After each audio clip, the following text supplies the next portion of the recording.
to be a little, oh, there's one. Aha. Well, I knew there's one. Hey, Steph. Guys,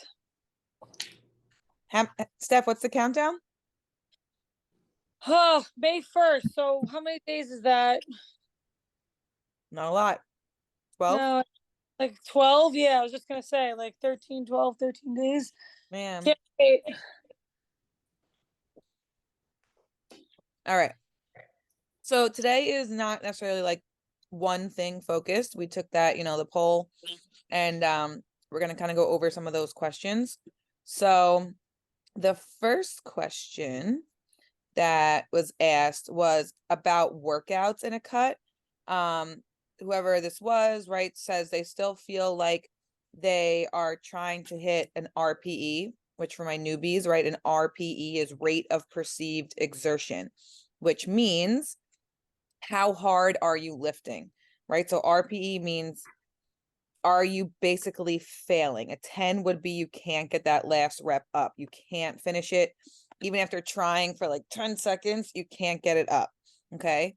So an 8 is pretty serious. And I even tell some of you guys to go more towards a 9, even a 10 every once in a while, especially on machines when you can't really hurt yourself. So I had mentioned in the talk last week that when you're in a cut, you're not going to be able to lift as hard. And that's mostly just because your energy is going to be lower. So you may still think you're at an 8 or a 9. And so I guess it's not really right to say you're going to lift less hard or less intense. You may just not have the same energy to give to those lifts. So what you thought an 8 or a 9 was, when you were in maintenance might not be an 8 or a 9 in a cut, right? So if you were doing 160 pounds on a back squat, oh no, who did this to me? Me. Oh, wait, okay, I'm better. Okay. So if you do 160 pounds on a back squat when you're in maintenance, you might only get to like 140 in a cut. But you still feel like it's an 8 or a 9. So your numbers just may drop a little bit. You might still feel like you're working just as hard, but you might not be able to do it, right? Like, so today's lift, I was fine. I was very normal, but I'm also, 2 days in. So I still had a lot of extra calories from the weekend. Okay. So that's kind of how workouts change. It's really not effort, I would say, I guess. It's just more the fact that you're not going to have as much energy reserve. So that's that. Does anyone have any more questions on working out while in a cut or even in maintenance, or what RPE is, or how do you tell more about RPE? It's a hard scale.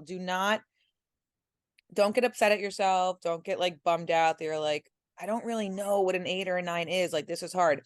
I know, like on our first Zoom, I said, I thought I was good at this. I've been lifting for years and I wasn't even close. Like the fact that I'm still going up in weight in some of my movements means that I clearly was not at an 8 or a 9 6 months ago. I haven't gotten that much stronger. So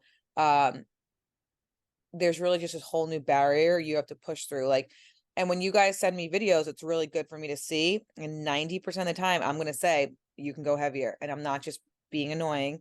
But you can tell a lot by the pace, right? So if you're squatting and your last rep, even if your face is ugly, but you're still going through the tempo, something's off there, right? Like your last rep should take you a long time. And I know while you're under the bar, you may think it's taking you long, but watch your video back. You're going to be like, oh my God, that didn't take me that long. I actually pushed through that a lot quicker than I felt. So it's, even if you don't want to send them to me, I want you to, recording yourself is not just something to do because you're vain. It is so helpful with lifting. Like it really is. Like you see things you don't realize. You see how you're like, oh, wow, I'm pushing through these bench press reps so fast. Like, okay, I need to slow down and I need to go heavier, right? So it's just really, it's smart. And no one's ever going to say anything to you. And if they do, they're stupid and be like, yeah, it's for my coach because this is why I can probably lift more than you. But it's definitely helpful. So those are just a couple things with RPE. You might also, I don't know, like again, who you follow, what you look at, you might see the term RIR, which is reps in reserve. Okay, so those two flip. The lower RIR, the harder. The higher RPE, the harder. So if you have one rep in reserve, it means like if there was a gun to your head, you could do one more, right? But that's it. Like then you would just drop. So it's like the opposite scale. All right. That was my question, CJ. Oh, perfect. So, Okay. like, if I'm still like today, I was still able to go up in weight, and if I'm hitting at least the range that you're giving me on the workout plan, that's Yeah. still okay. Yeah, absolutely. And then not to call you out, right? But that probably means Not you're gonna still lie, somewhat new too in your cut, right? You're not like weeks in where you might be like really tired, but I'm a week and a half. That's it. yeah, yeah, you should be. I mean, that's pretty impressive. But that probably also means you probably could have gotten a little bit heavier 2 weeks ago. Okay. It's going to take honestly probably like years of lifting to understand it. At least for me, it still has. And again, like you're still getting stronger too. So, you can definitely still go to 8 or 9, and if you can, keep going.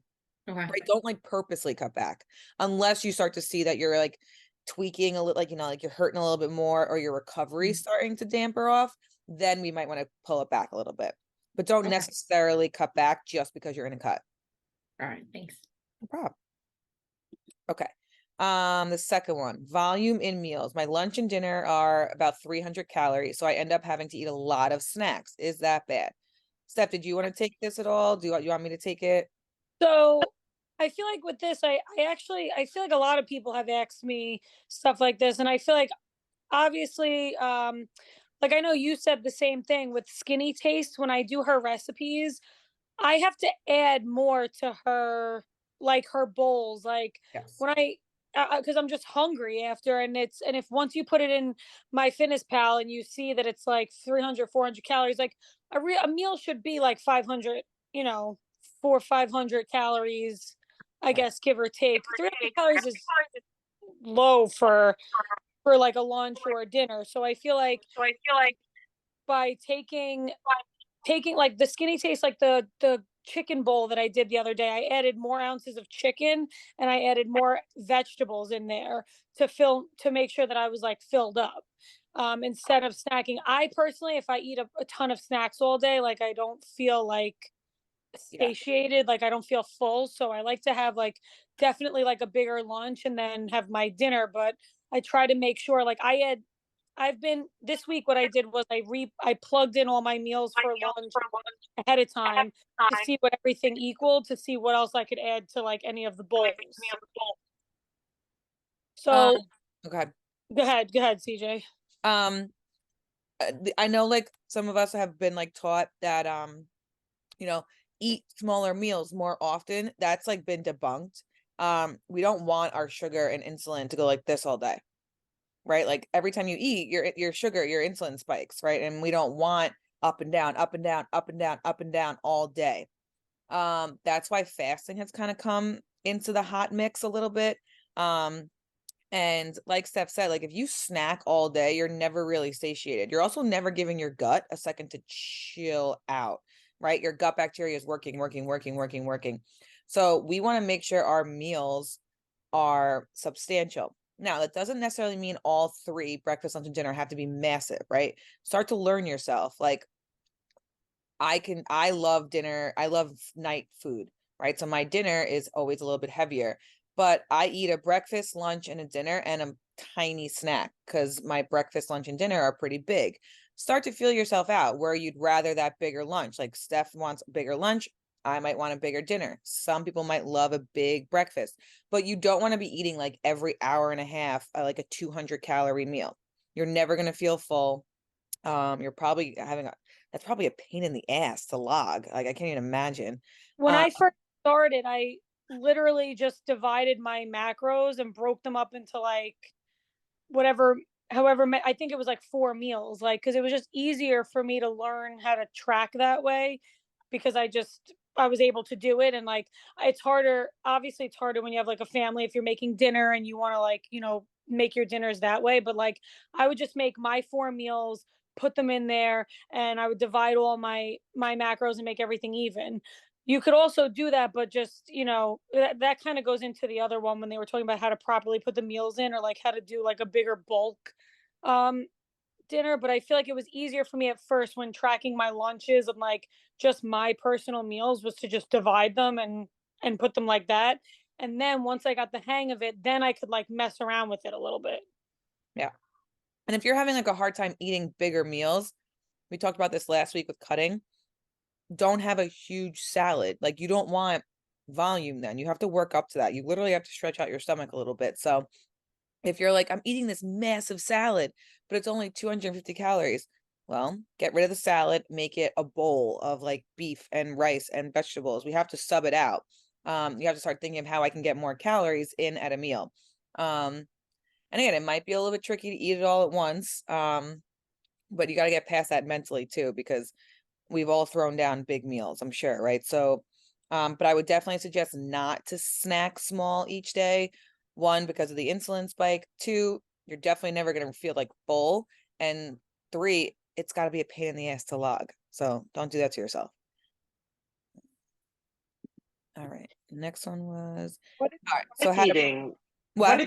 What if you like eating that way, though, like splitting it up in 5 meals? Like you enjoy that.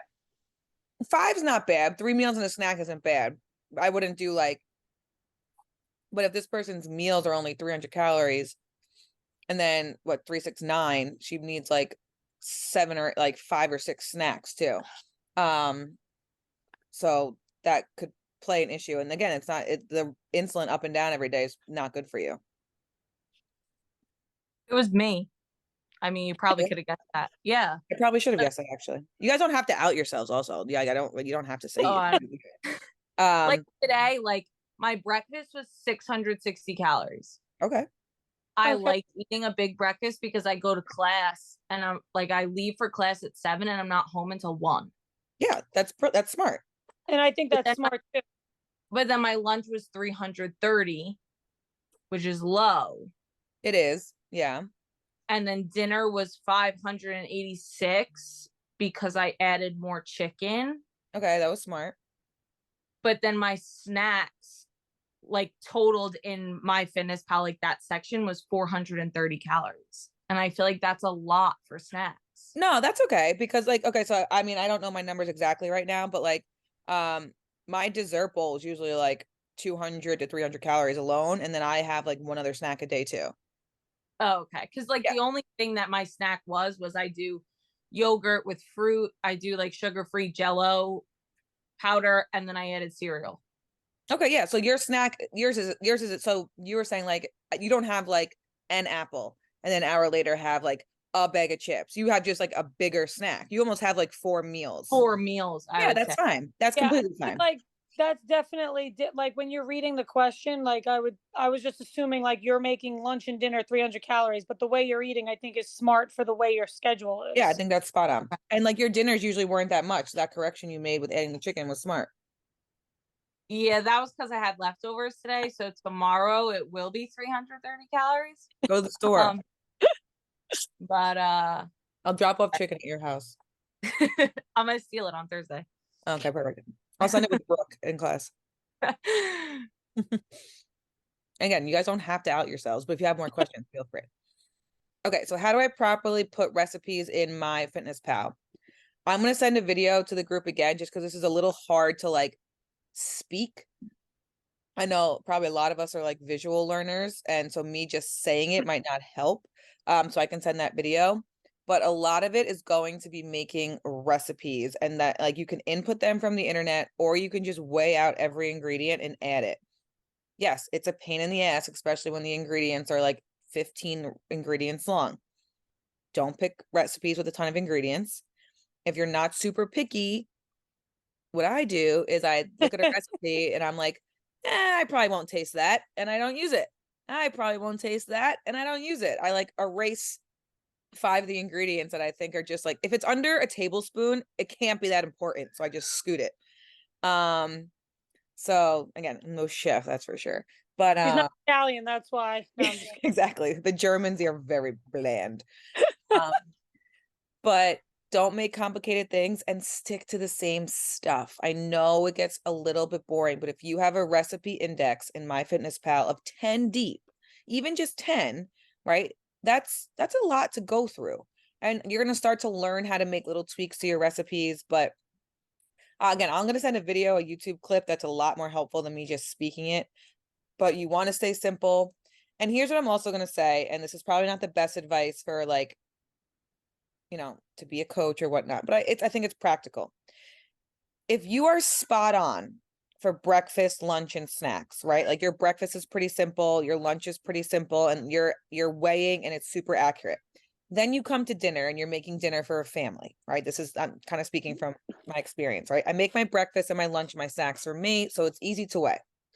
Dinners, I'm making a lot for the family. I'm not gonna cook my own separate dinner. Maybe one day if I'm like super intense, but just not, I'm gonna make one thing for all of us. I input all the ingredients and I always set the serving size to 4 for the most part. And then I look at the pot or look what it's in and I chop it in half and in half. And I like scoot off and I'm like, all right, that's one serving.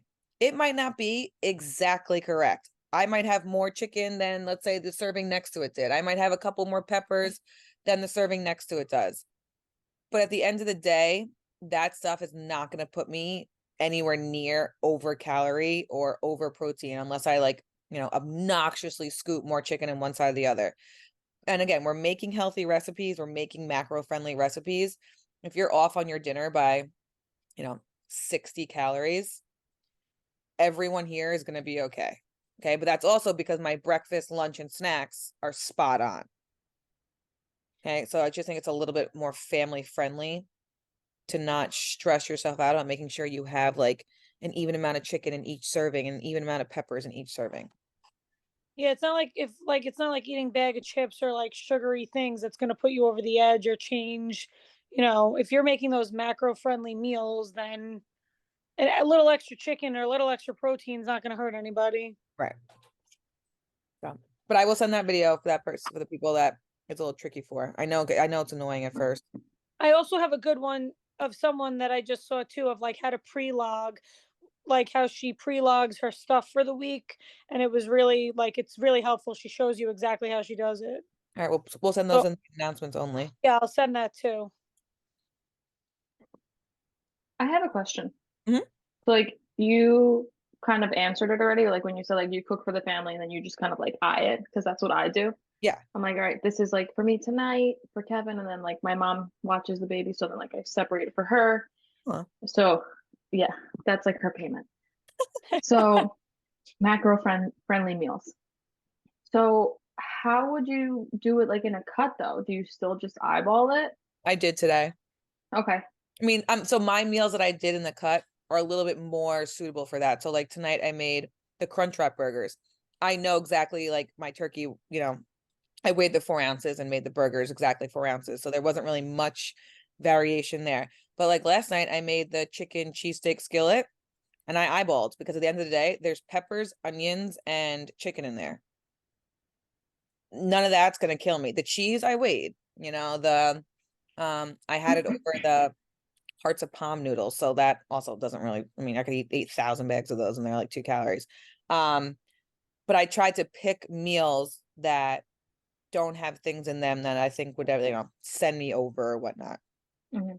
And I'm Now, also what- in like a 600 calorie deficit. So it gives me a little bit more wiggle room. Gotcha. Now, how would you like recommend? I mean, I have a pretty good like list of meals that are already in like MyFitnessPal. Mhm. But like when you always say like, plan ahead, plan for the week ahead. But like what if I want to try like a new dish? Like how do I plan for that So new dish? that's a good question. I would always leave yourself like look at that dish and see the calories for that serving, and then just leave yourself like 100-calorie buffer. And like I mean, you guys are usually pretty good with like how you fit for the day, but maybe even like try and plug it in the week ahead. Mhm. Like look up something that's close to it, like from a restaurant, and just eyeball and guess, and just leave yourself that like dinner buffer. And if you're under, have some dessert. If you're over, just kind of, live like don't be 400 calories over, but live and learn a little bit. Yeah, because like tonight, sorry, like Okay. I made the chili mac, right? The chili mac. Like Yeah. I've always made chili. Chili is like a staple in my house. But then I was like, oh man, it's gonna go over because of the pasta. But then Right. it fit perfectly. Oh. Like, Oh, but good. I only just figured that out like when I was cooking it and like editing the recipe. So I was just figuring out like That always stresses me out. Like, oh my God, I Yeah. want to try this new recipe, but like, I don't know if it's gonna fit. And you know what? Again, that's why this is 80-20, because I know like for you, you're not a weekend warrior, right? So you can have a little bit more leniency Monday through Friday. My girls that like to go out and rage on the weekends, they got to be a little more strict Monday through Friday, right? So you gotta kind of have to figure out where your 80-20 lies. Is your 20 going out and like, having fancy dinners out or whatnot, which it can be a little bit too, or is it, experimenting a little bit with your cooking during the week? Yeah, like what kind of like hat you wear. Gotcha. Cool. And you can wear both. Thanks. No problem. Mhm. All right, so if you want to do the traveling one. Yeah, so the next one was traveling how to change your workouts in a hotel gym or just hit cardio. So the best thing I feel like for this is checking out, which is now what like I feel like a good thing is to see kind of what, if you work out in the gym, to go to the gym and see like, you know, do the best you can. If you're gonna go and there's machines that work the same muscles, to try to use, make sure you know what muscle it is. If you able to do that and see what the machine says and use like um similar workouts. A lot of times I feel like a lot of the gyms I've been to traveling have been pretty nice, and you could kind of find like similar things. Or the best thing is to just get a lot of steps in. Like I just had a client who went to Aruba, I was so jealous of, and I just told her basically, because she has like a kid, and she was like, we just kind of were going away to relax. So I was like, you know what? If you can't make it to the gym and you want to like sleep in and rest a little bit, then make sure you just hit all of your steps. And if anyone's ever been to Aruba, it was like the whole walking on the beach. So she literally hit more than her steps than she does normally at home. So she did something along those lines, which I feel like makes you feel better when you're away anyway. Just getting all that cardio in. Um, but I feel like that's one of the things that'll be good. But with a lot of the gyms, and I feel like you could kind of see what's similar to your workout plan, and whatever like fits. You still want to enjoy yourself, but you also want to, I know when you go away you feel like you want to do something, because then when you come home you just feel like if everything goes out the window, then you don't want to get completely off track, right? Yeah. If gyms just have dumbbells, literally just, and we can even send a couple of like YouTube workouts at work. Doing something is always better than nothing. Yeah. Taking a week off of your program won't derail you from your program. So just moving with some kind of weight would be great. Again, something is more than nothing. And I'm hoping that as everyone like, hangs on and is with us, you guys will learn more about your muscles, more about the movement, so that when you do go away, you'll kind of be able to be like, oh, this is kind of similar. This is kind of similar. You're not going to hit a RPE of 8 when you're in a Bahamas hotel, right? You're just not. Like there's probably going to be dumbbells and a couple machines. There's also no need to. You're on vacation. Remember, steps are the most important. Like Steph said, workouts are 5 to 10% of what we burn in a day. It is very minuscule. So people think workouts are so important, right? And we can outwork our diets or outwork our vacation. We can't, right? They are very important for a lot of reasons with like body comp, and they do play into more things and your muscle and how much you burn. But the actual workout in the day, go get steps, go get the sun in, sleep in a little bit later, because sleep is even more important.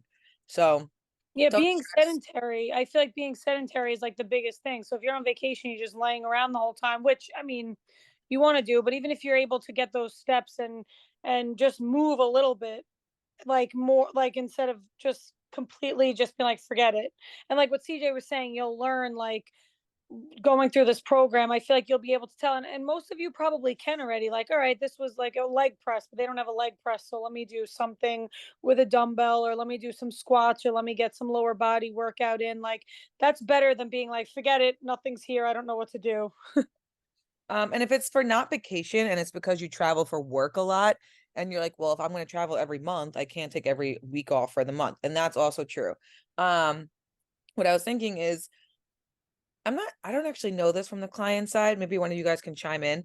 Who's ever had more than one block for us lifting? Can you see your like previous workout blocks? Anyone? Yeah, you can still see, like, I can see the previous like fitness routine you had for me for my first 4 weeks and Okay. then my new one. Perfect. So if if you are happening to travel a lot for work, maybe what you can do is just let us know, and I can send you a dumbbell only workout plan for emergencies, right? So you can have your normal gym workout that you do in your home, and then when you go away, you just pop into that workout and do something similar if you really want direction. So I think this was a vacation question, but if it's not because people travel for work more, just ask us and then we can give you a dumbbell only program that you can use when you can't get to the gym. You shouldn't use it all the time, but it's better than, again, saying like, well, F it, I don't know what I'm doing. See you later. Cassie, I was just gonna say something because I travel a lot for work. And Time. because I travel a lot for work, the first thing that I do when I know the hotel that I'm staying at is they often have pictures of the gym. So I prepare myself just to see, yes, they have dumbbells. No, they don't. They only have a cable system. They only have treadmills. They only have That's ellipticals, smart. depending upon the resort or the hotel I'm staying at. The gyms vary from location to location. So for me personally, it's always helpful to know what I'm walking into before I get there. And I'm not like, I only have prepared myself for dumbbells, but they have the cable system, the cable machines. So then if you've never used one before, it's can be overwhelming. And I don't know if everyone uses cable machines because everyone's programs, I'm sure, is different. So that was just my recommendation. Even Yeah, if that's it's smart. vacation, just look at the resort or the hotel and just see what kind of gym they have, because then you can, if you see they only have a cable system and you've never used it before, you can YouTube videos and figure out how to use it and see what movements work, what muscle groups. No, I think that takes the anxiety out of it too, which is like such a great idea because you're like preparing yourself. You're not just gonna walk in and be like, oh, I'll just see what they have. Like you're actually mentally preparing yourself for what's gonna be there and what you could do. And I feel like that makes you feel better right away. Especially like if I had to travel for work, I think I would be like stressing about that all the time. Like what am I gonna do? What workout could I do this week? So I think that's so smart. This is how I feel about when I go out to eat. I have to mentally prepare and look at the menu ahead of time, Mhm. so I cannot be anxious and want everything on the menu. This is relating to me in a different aspect. I had a gym too that the whole or I had a hotel that the gym was completely like under construction when I got there. Like it had the pictures. Ooh, So what you did, oh, I did stairs, girl. you're Stairs up, yeah, you're stairs up and down. Like you can do lunges on stairs, you can do squats on stairs, you can run up them. I did sprints on stairs. You can So do dips. yes. That that's dedication right there. Yeah, if I anyone was in if I anyone was wants in to know, Israel this is last year. this is Jamie, the girl that had 140 grams of protein by 6 a.m. This is how. I was in Israel last year, and the hotel I was staying at did not have a gym. And although where I was, they had all these awesome gym facilities just like on the beach for free. But I found a cinder block, and I was doing like squats with the cinder block. I was doing what was I doing? The snatches with the cinder. I was just insane. So Right. I don't want to hear everyone's cowering right now behind their screens when they're like, oh shit, I just told CJ that I had a hangnail and I couldn't work out. Right. No, I'm just kidding. No one says that. The fact that you guys work out on vacation, more props to you. I did that in Jamaica once, and I took my wedding bands off and I left them, and I never did it again. Oh my god. Well, like they were returned, but like Oh, that's that nice. was it for the working Oh, out on thank vacation. God. That was your sign. If I didn't work out, I wouldn't have lost my wedding band. Hey, that was Oh my- me Yeah. with my nail. Shut up, Emma. No, you actually cracked your nail. That's a different story. And you kept going. Yeah. I've never been on vacation, so I would have known this answer. No honeymoon yet, 5 years later. Oh my god. You have to go on your honeymoon, CJ. Yeah. You're We're over that kidding, right, phase. CJ? No, I swear. Oh my gosh, that's stressing me out. I know. I know. We're gonna plan it for you. I can't miss a workout. No, I'm just kidding. All right, next one. Oh, traveling. Okay. So this one, and I give props to the person that asked this, because I would say there probably isn't one person in this group who hasn't felt this way at some point, even myself to this day. But someone just asked about like how to help with like body dysmorphia issues, right? And like clearly the fact that like we see us different than other people see us, and how we help with that mental side. And again, I think it was a very brave question, because it's joked about a lot, and like I would like girls especially, we love to make fun of ourselves or like point out our one flaw over the 900 million things that are going well for us. And I'm totally guilty of that. I make fun of I don't know if it's like a self um like a not a coping mechanism, that's a stupid thing, like a defense mechanism, I guess, a little bit, right? Where like you make fun of yourself first before someone else can. I learned that from Eminem in 8 Mile. When he rap battled and he made fun of himself first. Great move. But it's true. Like a lot of us look in the mirror and see something that is not there. And Steph was gonna chat about this a little bit more first, and then I can try to chime in. But go ahead, Steph. No, I just think right now with like mental health, there's such a big stigma out there because it's, everybody doesn't want to, everyone's like embarrassed of like their mental health status, or if they do suffer from body dysmorphia, or if they do suffer from, an eating disorder, if they have in the past. Um, and like, honestly, like in society, when we think about things, like, unfortunately, like your self-image is something that people are judging you because it's just what it is. And and honestly, like people that have, maybe that struggle with body dysmorphia, or like any anorexia or eating disorders or anything along those lines, like it's an obsessive focus on flaws. So like for body dysmorphia, I feel like trying the best thing is to be a part of like, and I'm not just like saying it because I'm doing this, but to be a part of something like this, because it helps with your mental health, and it helps with your like motivation to make healthier changes and choices, and to be mindful of like everything, and to have like a community of people around you, and know that people support you, and that people feel like, a lot of people, maybe like some people that actually are clinically like diagnosed, some people aren't at that level, but maybe more people are able to understand where you're coming from, because they have the same some of the same insecurities, and they also understand the mental health aspect of it, of wanting to like look better, feel better mentally. um and I know it's something like, so these things really aren't like curable, but they're treatable. And with things like I said, like a community, like with therapy, with making healthier choices, that's like the best way to try to go about it.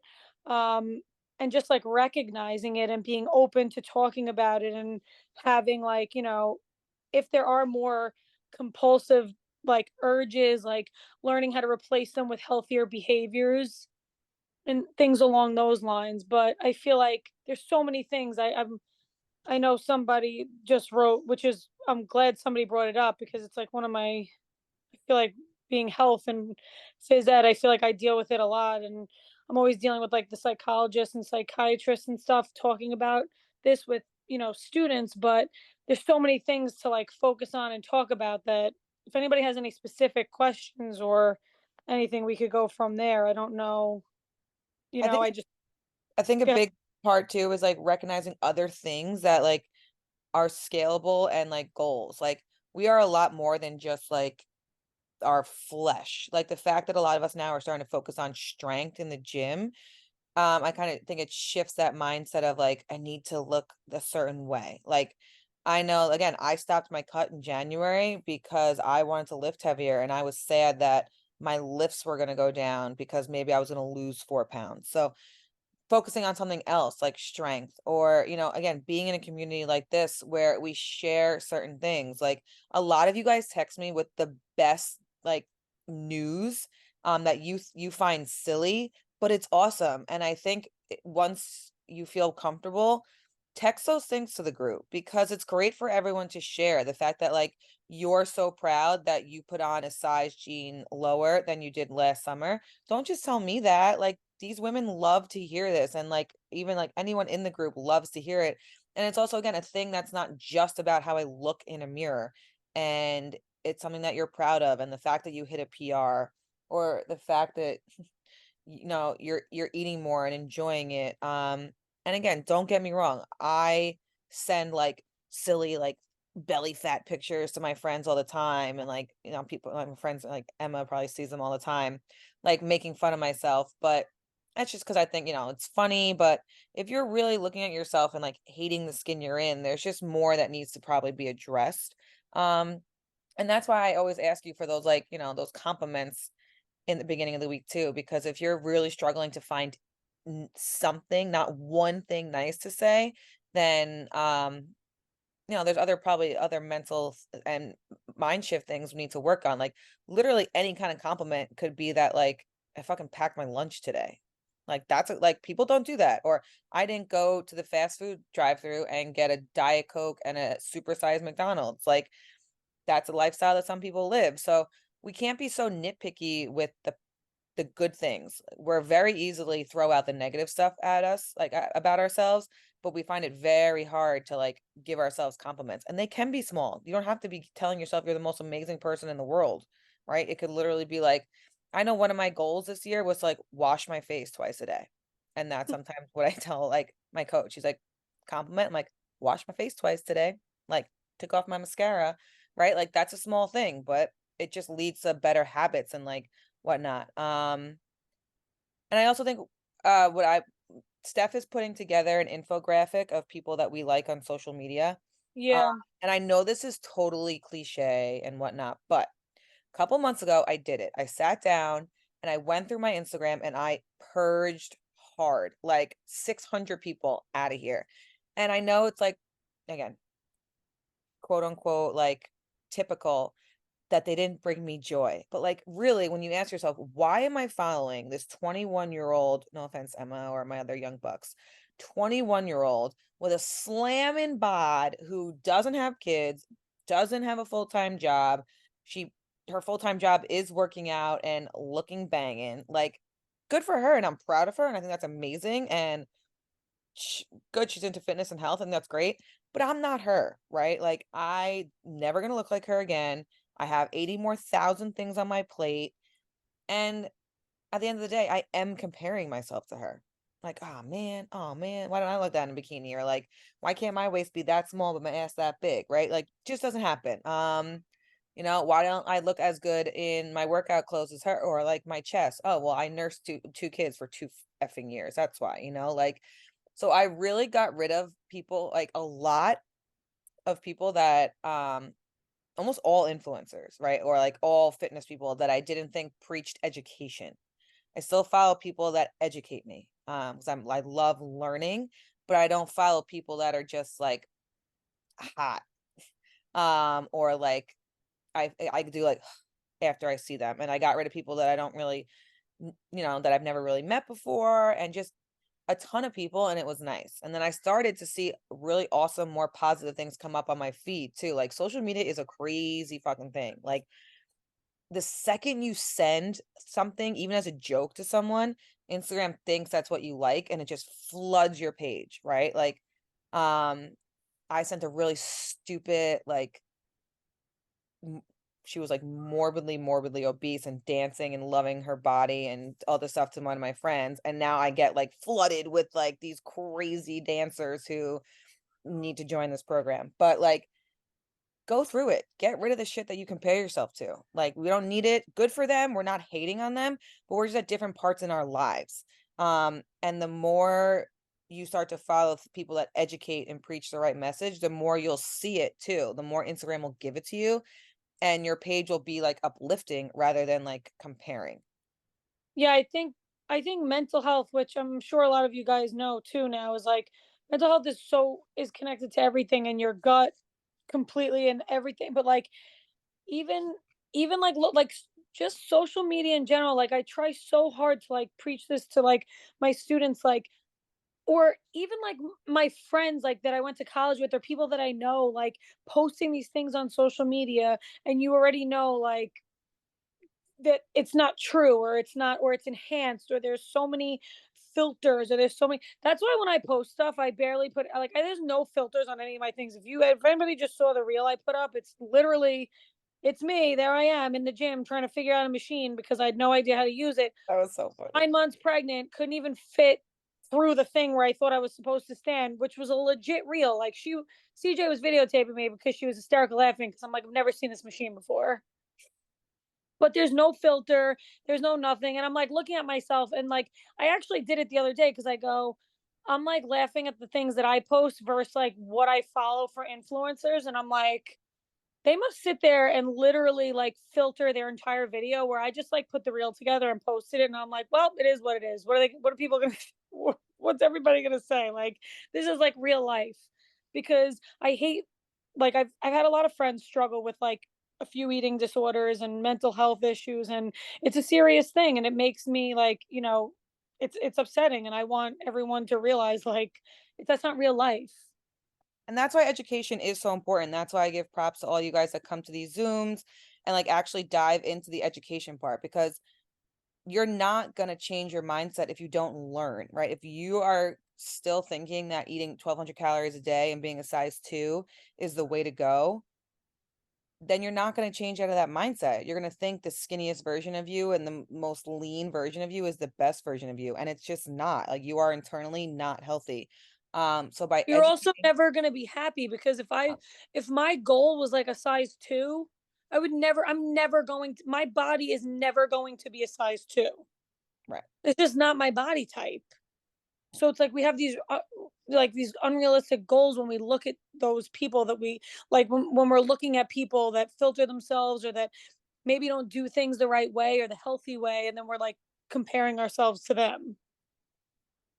And you also have to realize like shit takes time. Like, and if you're like, what the hell, this person lost, 50 pounds in 12 weeks. One, maybe they're lying. Two, maybe they did. Maybe they completely wrecked their internal health. They didn't go out to one party. They didn't go out to birthdays. They didn't go out to weddings. They sat in their house, not eating for 12 weeks to have a sick before and after. That's also not the way we want to live, right? Like, I know a lot of you guys get bummed out with like that this process is kind of slow, but you're still doing the things you want to do. Like, everyone here is celebrating things still. Everyone here is going to things. No one here is sitting in their house eating, rice cakes and that's it. And that's the way you're going to have to live life. And that means your results are going to be a little bit slower, and you might not drop 15 pounds in 10 days. But you know what? You're going to keep the weight off.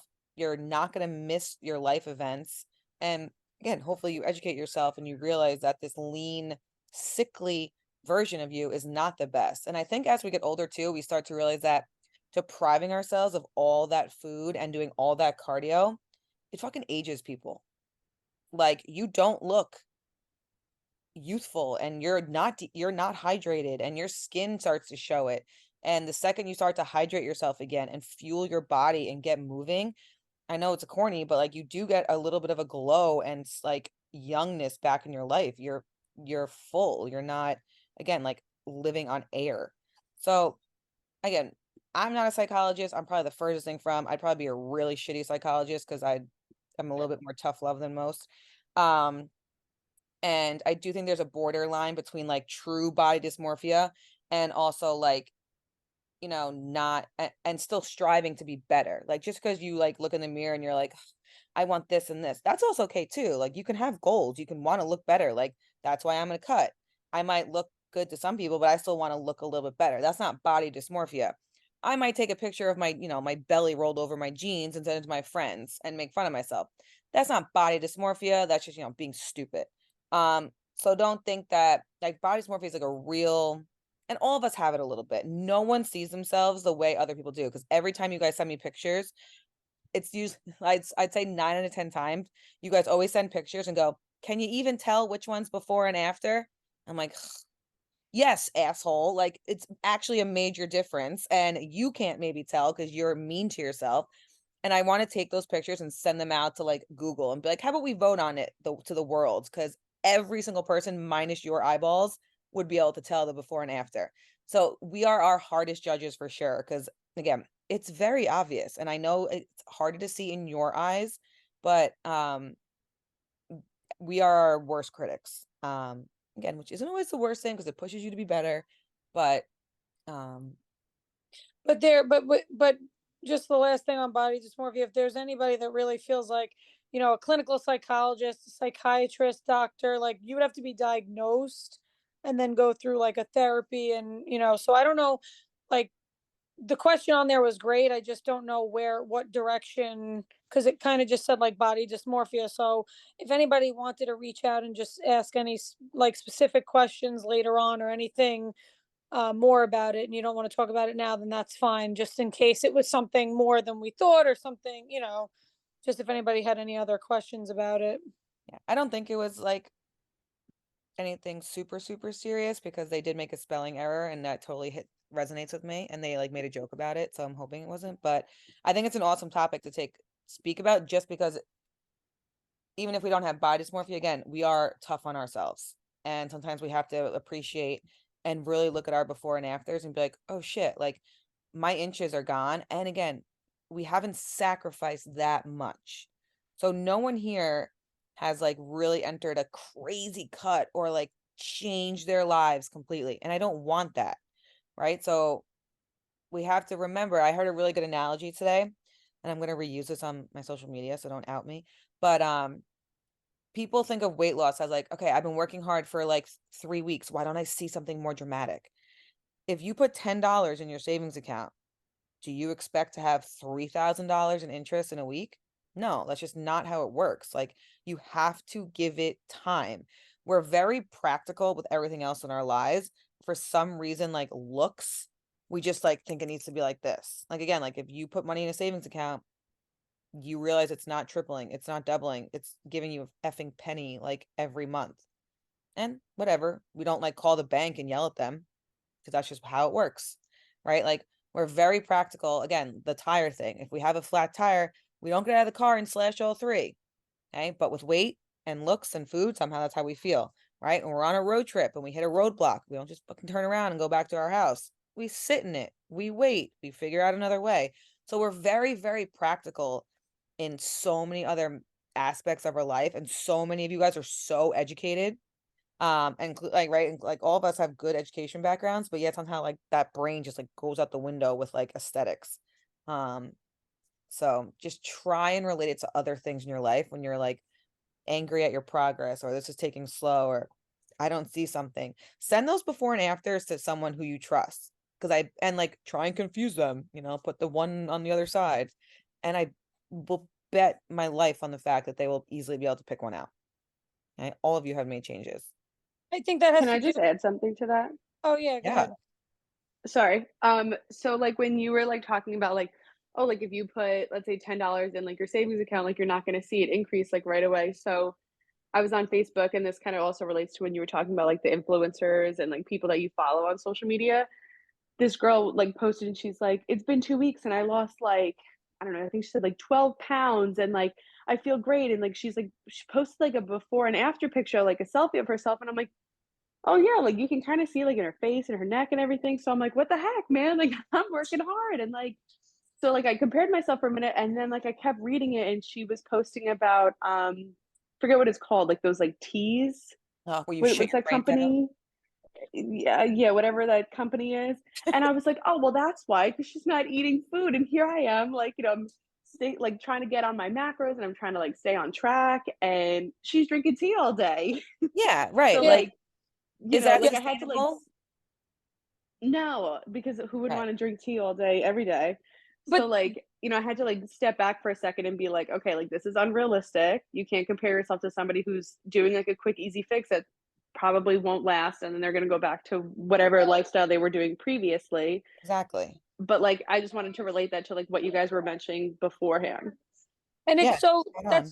that's like a perfect example, because I feel like in the long run that's going to come back on like this, because when you're not going to count your macros for life. You're not going to do this for life, but it's like you're going to learn how to eat. I feel like you learn how to portion and balance your food, and like you're learning, like your education is way more than that girl that's drinking teas. Like I remember, like I just remember seeing all those. There was like that big that there was like that big one on that was, I don't even remember the name of it, but there was like a tea that was so big, like drink this and drop weight so quick, like, and it was like a big fad, like it was crazy. I used to drink detox teas like 4 nights a week.